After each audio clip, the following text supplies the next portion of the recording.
Nouvelle-Calédonie, actualité. Comment développer et pérenniser la filière porcine en Nouvelle-Calédonie? Pour la première fois, se sont tenus des états généraux sur l'élevage de porcs.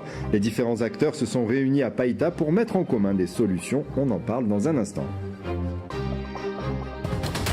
24 heures après le discours du président de la République Emmanuel Macron, nous avons interrogé la classe politique calédonienne. Qu'a-t-elle retenu de cette allocution? Nous le verrons dans cette édition. Et pour prendre du recul sur les propos du chef de l'État, nous recevons Joël Casarérou, président du mouvement Construire Autrement.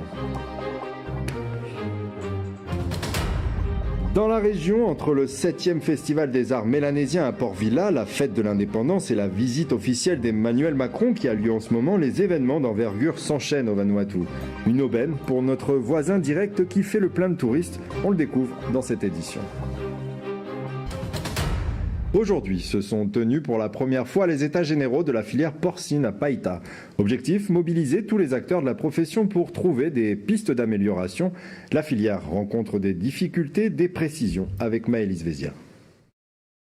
D'accord. Identifier les besoins pour ensuite organiser la production pour répondre à ces besoins. Répartis dans 5 ateliers de travail, éleveurs, distributeurs, transformateurs ou encore consommateurs se sont réunis pour la première fois à Païta pour les états généraux de la filière porcine. Chacun a apporté sa vision sur la réglementation, la production ou encore la gestion technique dans un contexte de plus en plus difficile pour les producteurs. La plus grande difficulté, c'est les difficultés économiques avec la flambée des céréales.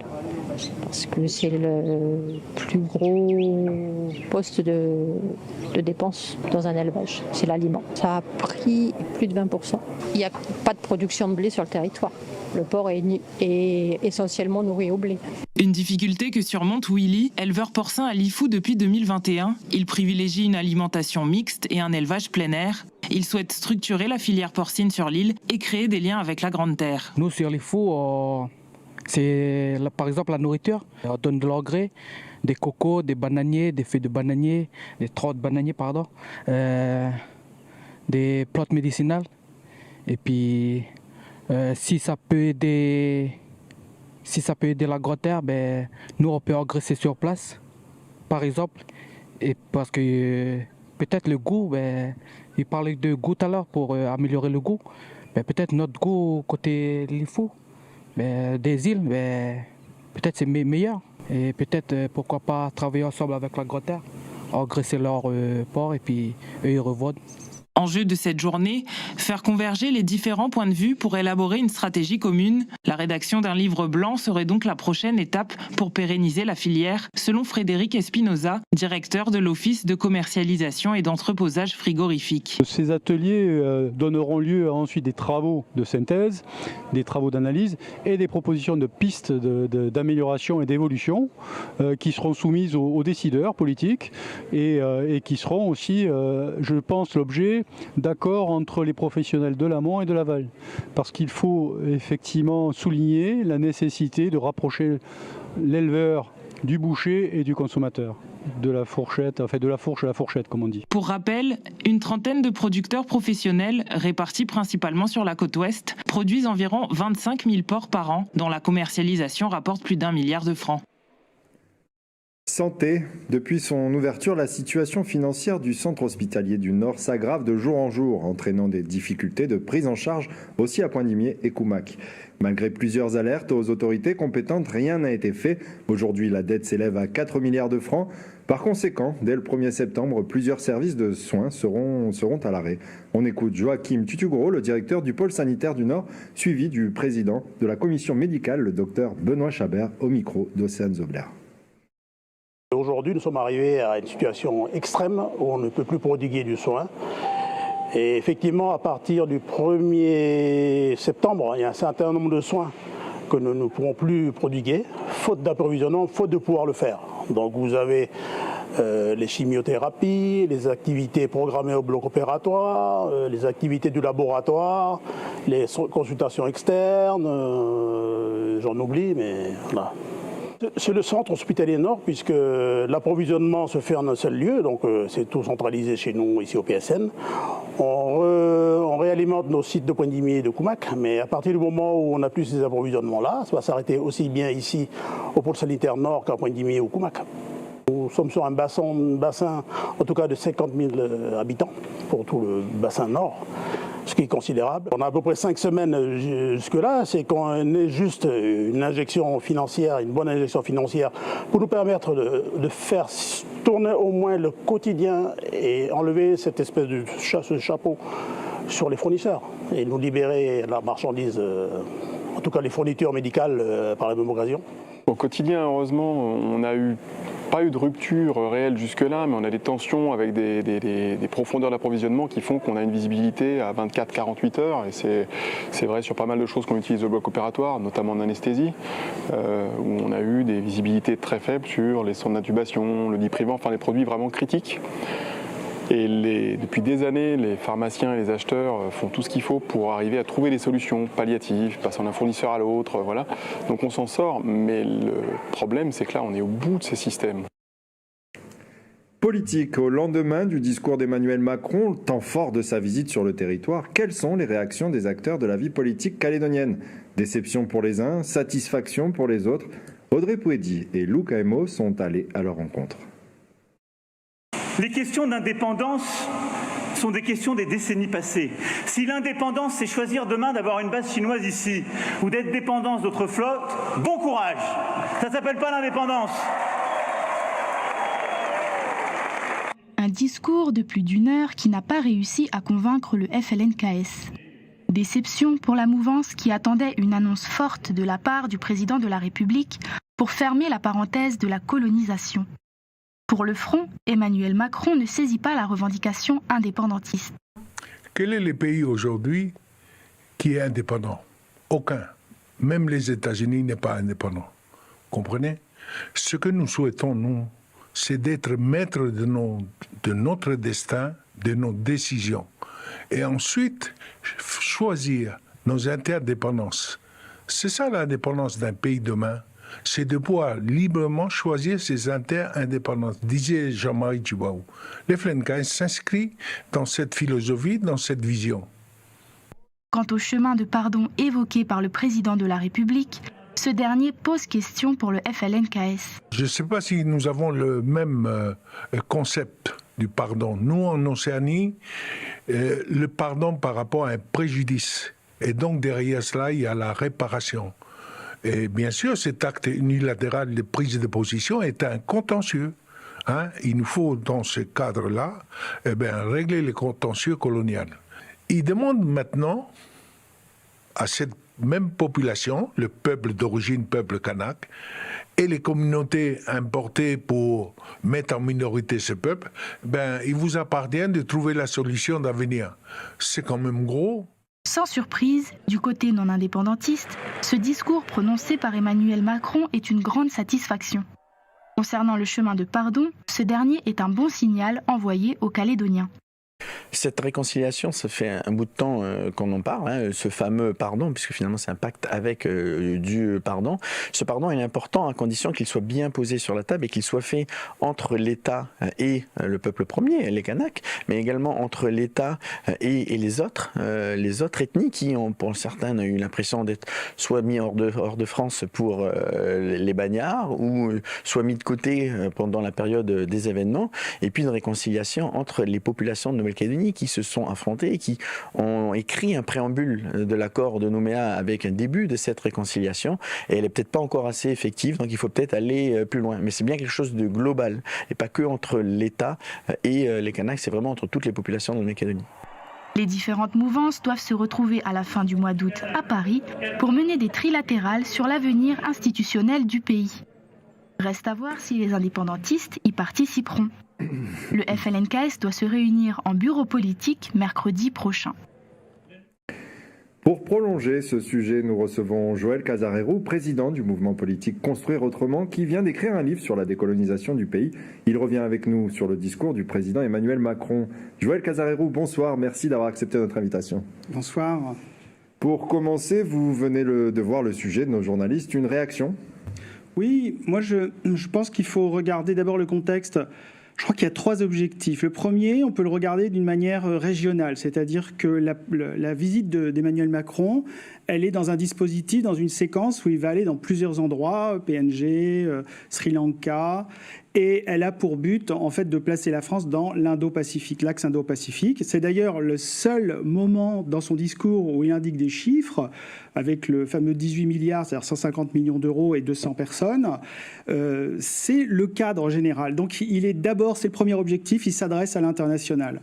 Le deuxième objectif, il s'adresse au national. Pourquoi ? Parce qu'on est à la fin des 100 jours, qu'il a besoin de redorer sa communication. Rappelez-vous, quand même, il y a les casserolades, il y a les bousculades, il y a les feux un peu partout. Il faut qu'il redonne, une conscience, une force à sa majorité. Donc, il est obligé de bâtir une image de bain de foule, donc il l'a eu, et c'est ça qu'il va chercher. Ça, c'est le deuxième objectif, c'est-à-dire qu'une vocation nationale. Rappelez-vous, il descend de l'avion et il fait une conférence de presse dans les grands médias. Ça, c'est le deuxième objectif. Donc, c'est national. Le troisième, il est local, bien sûr. Et qu'est-ce qu'on a perçu dans le local ? D'abord, il n'y a pas d'annonce. Ce n'est pas un discours avec des effets qui vont se produire. C'est un discours qui a un seul effet, c'est un effet politique. Mais il n'a pas d'effet économique. Or, la situation est grave. Pourquoi ? En fait, qu'est-ce qu'il fait ? Il arrive alors que Carenco n'a pas réussi en fait à réunir tous les partenaires autour de la table, donc il est mis de côté. Là, il nomme un nouveau ministre qui n'est pas spécialiste de la Calédonie, donc le sujet ne l'intéresse pas globalement. Et le troisième point, à mon avis, qui est aussi intéressant, c'est que il sait très bien qu'il arrive alors qu'il n'y a pas eu de discussion. Donc, cette séquence locale, il sait très bien que c'est pas une victoire. Donc, il n'arrive pas pour signer ou pour déclarer quelque chose. Donc, la blessure qu'il a dit, entre guillemets, ressentir, elle était prévisible. Donc, ce qu'il va chercher dans son discours, c'est la réaction des indépendantistes. C'est pour ça qu'il va sur le terrain des compétences, et il dit, grosso modo, eh bien, la doctrine nickel, c'est fini, alors que c'est le nickel, les mines, c'est une compétence provinciale, donc locale. Et il dit aussi, il va à tout haut pour parler du trait de côte, c'est une compétence provinciale, locale aussi. Enfin voilà, donc il y a quelque chose qui est toujours, en fait, qui procède toujours de l'esprit du président, qui est d'aller dans la disruption, essayer de trouver, en fait, les limites de ses partenaires, j'allais dire, ou ses adversaires, mais pour essayer de faire bouger les lignes. Donc ça, c'est sa stratégie. Donc voilà ce que j'en ai retiré, en fait, de son passage. Joël Casarero, venons à votre actualité. Vous venez de sortir un livre intitulé « Décolonisation de la Nouvelle-Calédonie, quel avenir ?» Vous développez votre vision de la décolonisation que vous séparez de la notion d'indépendance. Pouvez-vous nous expliquer la différence en quelques mots ? Oui, alors en fait, c'est pas moi qui l'ai initié, hein, c'est Michel Rocard qui avait, en bâtissant les accords, avait dit, en fait, est-ce qu'on peut réussir une décolonisation sans indépendance ? En fait, c'est ça l'objet. Et en fait, quand on regarde, en fait, à quoi correspond la décolonisation, c'est en fait la restitution des compétences. Donc, c'est de savoir comment on peut exercer une souveraineté. Là, j'écoutais Alozio qui parlait en fait justement de ce sujet, c'est que l'indépendance n'a pas de sens en fait. C'est plutôt comment est-ce qu'on sanctuarise des compétences localement, de la souveraineté, et si on n'y arrive pas, comment est-ce qu'on peut la partager ? Comment est-ce qu'on peut même la restituer ? Voilà. Donc c'est ça en fait. Et donc moi j'analyse en trois parties, une partie historique, une partie qui est un bilan des accords et un bilan entre guillemets beaucoup plus factuel que les bilans qui ont été donnés par des cabinets chèrement payés, grassement payés, avec des couleurs qui n'indiquent pas en fait factuellement les choses. Et puis le troisième partie, c'est une analyse pourquoi l'échec de l'accord et enfin une proposition d'un cadre statut général. Emmanuel Macron invite lui aussi d'une certaine manière à poursuivre la décolonisation tout en restant dans la France. Vous vous êtes retrouvé dans cet aspect du discours du président de la République ? C'est effectivement une des solutions, mais la question c'est de savoir est-ce qu'on peut décoloniser sans indépendance ? Est-ce qu'on peut décoloniser sans indépendance, c'est-à-dire en donnant le maximum de compétences, puis après en arbitrant ces compétences? En fait, c'est ça le sujet. Et le sujet, ce que disait précédemment Alozio Sacco, c'est pas le sujet de l'indépendance, c'est le sujet de l'interdépendance. Ça, c'est la phrase de Jean-Marie Tjibaou. Mais c'est pareil, la phrase de Rocard sur la décolonisation et l'indépendance. Est-ce qu'on peut réussir une décolonisation sans indépendance ? C'était l'objet, en fait, de l'accord. Maintenant, qu'est-ce qu'on fait avec ça ? Comment est-ce qu'on progresse sur les champs de compétences des accords, sur le champ de compétences pardon des accords, et comment est-ce qu'on va satisfaire en fait les parties? Alors justement, le président de la République compte réduire les clivages en luttant contre les inégalités socio-économiques. Pensez-vous qu'il est en mesure de tenir parole? Cette séquence du discours a suscité beaucoup moins d'applaudissements.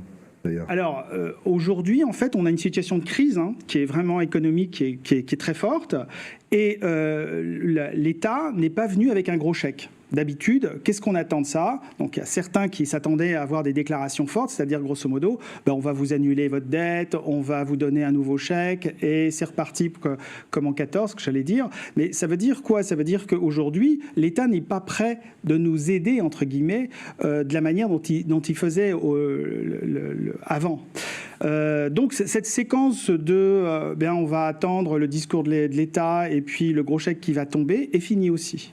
Donc ça veut dire quoi? Ça veut dire qu'il va falloir se débrouiller par soi-même. Donc il faut d'abord réformer, c'est ça qu'il impose. Donc en fait c'est une manière d'imposer en fait une pression sur l'exécutif et aussi sur le Congrès bien sûr, puisque le Congrès est compétent, sur d'abord réformez-vous fiscalement, réformez votre économie.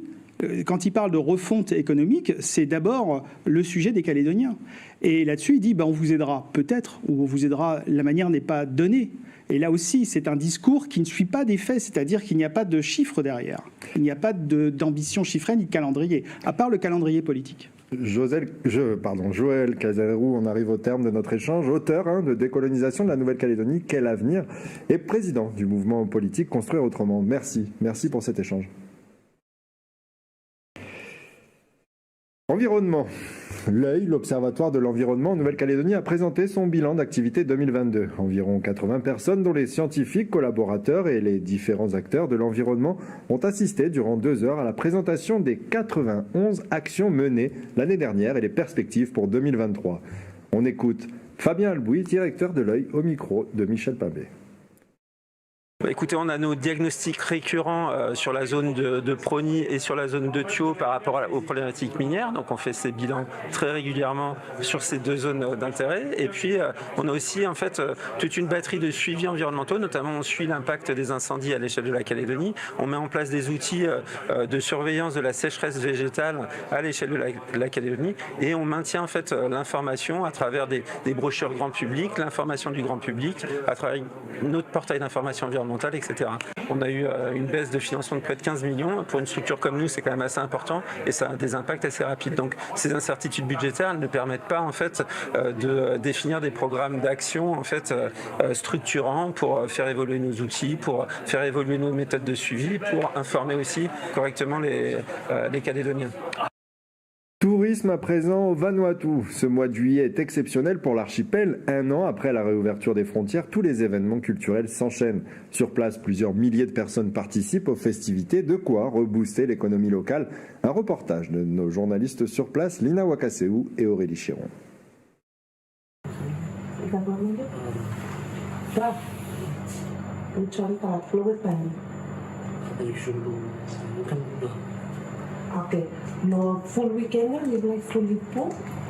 Difficile pour Amanda de satisfaire ce client. Pour ce week-end, tous les véhicules sont réservés.